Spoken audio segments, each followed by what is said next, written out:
জয় গুরু। একটা মানুষ যখন পৃথিবীতে আসে বা জন্মগ্রহণ করে, সে কিন্তু লোভ আর অহংকার কি জানে না বা নিয়ে আসে না। লোভ অহংকার তখনই তার ভেতরে প্রবেশ করে যখন সে চারদিকের পরিবেশে বড় হয়। চারদিকে পরিবেশের কাছ থেকে সে লোভ আর অহংকার শিখে নেয়। তারপর সে সেটার উপরে মেতে পড়ে। এটা প্রতিটা মা বাবারই উচিত তাকে সঠিক জ্ঞানটা দেওয়া উচিত। কিন্তু অনেক অভিভাবক সে আত্মজ্ঞানী না, যার কারণে সন্তানকেও সে লোভ আর অহংকারের ভেতরেই ঢুকে দেয়। কিন্তু কিছুদিন হয়রান হওয়ার পর সে বুঝতে পারে আসলে কিছুই আমার না।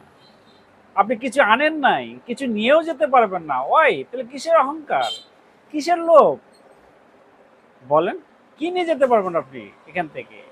আপনি যে দামি খাবারটা খেয়ে নিজের দেহটাকে গড়াইছেন, এই দামি দেহটা এটাই তো মাটির খোরাক। আপনি তো এটাকে নিয়ে যেতে পারবেন না। তাহলে আপনি নিয়ে যাবেন কি? একমাত্র আপনার নাম, ঈশ্বরের নাম, পরমের নাম, পরমের কর্ম, আপনার সততা, আপনার ধর্ম।